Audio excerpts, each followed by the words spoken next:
you couldn't see much there. So I was like, well, try to go to the inside, and he stayed in the spray of Nico. So I was like, well, that's great. So I could brake late into the corner. I knew there was more grip for me in the inside because I was trying it behind the safety car. So for me, this was the perfect line to go into the corner. Aren't you a bit surprised that other drivers weren't checking these things out? Because they must have seen you darting all over the place, having fun. Yeah, but I think they were thinking, what is this idiot doing? You know, what is he trying to do? You know, you should stay behind. But I was just trying to find grip and try alternative lines. At which point did this become an overtake? Because you're a long way behind here. When he started braking, I saw he braked very, like now. I said, okay, well, I'll go for it. And then, yeah, there was good grip for me here on the inside. And, yep, into third. Job done.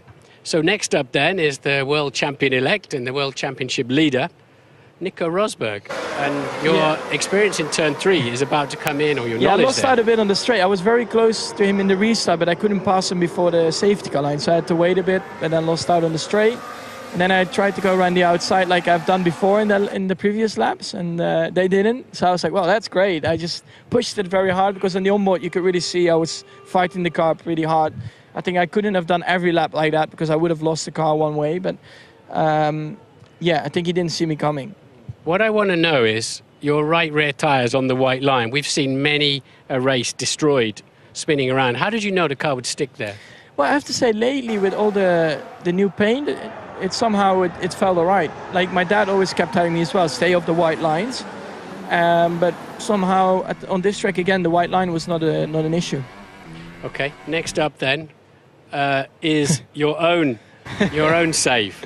Talk us through this. Yeah, I said, well, let's start drifting a bit, but it got a bit out of hand.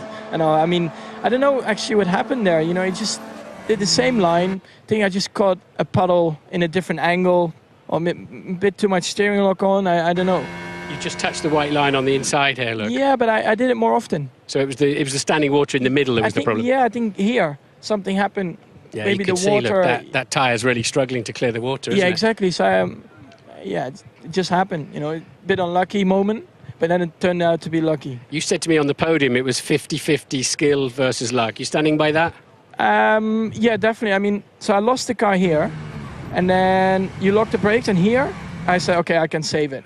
Because when I locked all the wheels, luckily, that was my luck. The front started to go to the right side and not to the left. And then once I realized the front was going to the right, I released the brakes, and then you just grip up and you can turn it.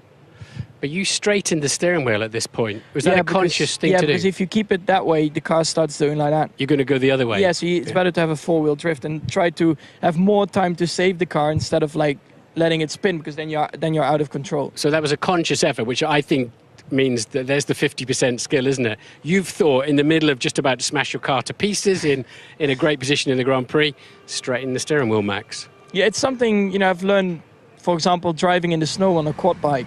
It's something you always have. You know, you have moments where you're sliding and you always try to correct it, and that's exactly what I did there. And then you have to take your foot off the brakes when the point comes, and you were a bit lucky because there was a service car entrance there, so you could breathe a bit against the barrier. The lucky thing was, I think the day before, the guardrail was still on the white line, but they moved it to the inside. So, yeah, worked out perfectly for me. Fortune favours the brave, as they say. Now, you come back out, you're P14, the intermediate gamble didn't work, decision, whatever you like to call it, and now you've got to come back through the pack and you start making your way through, and then you come up against your teammate, which is a little bit edgy. I tried there, he closed, so I was like, well, I have to go around the outside, and then here I had a good exit, and I knew around the outside here was a lot of grip, so I tried it, and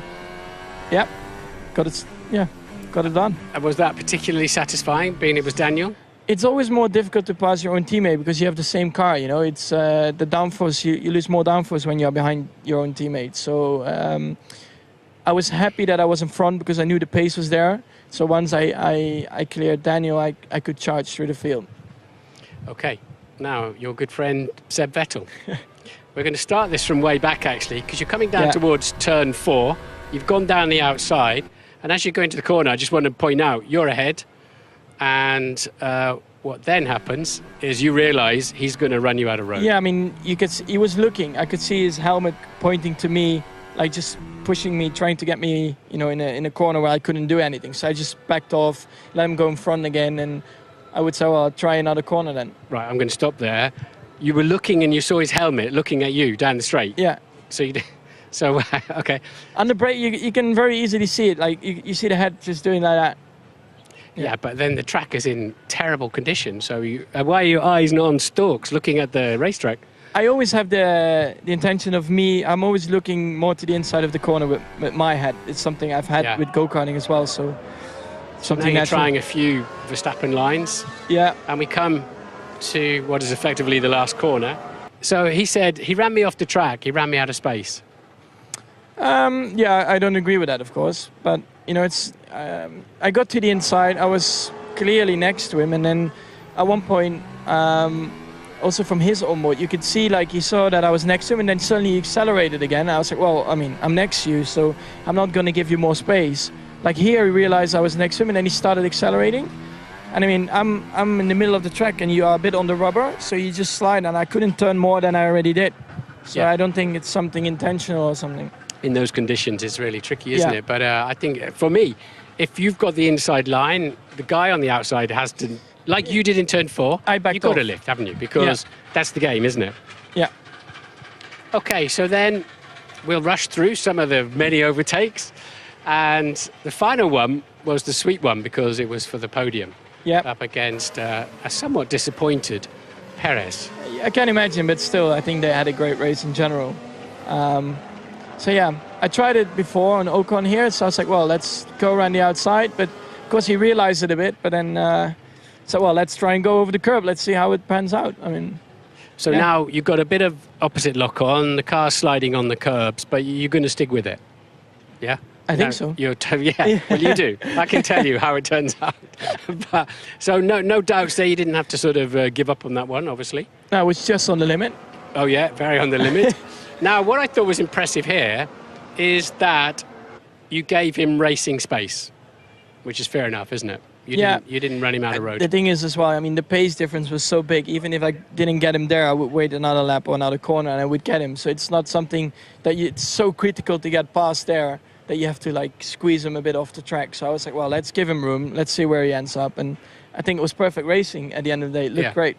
Thinking the long game, then no point in having contact or getting a penalty, for example. Yeah, exactly. Well, the pace difference is so big. Yeah. So put us inside the car then with this technique you have. You had it in junior racing. Do you relax in the car on the pedals, on the steering wheel, or what is your style? No, actually, well, not tense, but also not too relaxed, because then it's easy to lose the car. You always have to grip up on the steering wheel quite a lot, because the car is always very easy to move with the aquaplaning on the straight, so you have to be alert. But at one point you get into a zone and then it feels like nothing can go wrong. You have to feel confident, and once you feel confident you can attack the braking, you heat up the brakes. Because of the brakes you heat up the tires, and then you just get more and more grip, and then it just gets easier and easier to drive the car. So it's that confidence, but there's a bravery as well, isn't it? Because there are points there when you're behind Kimi, for example, and Nico, where you just kept your foot in. Yeah, but you can't see where you're going. Yeah.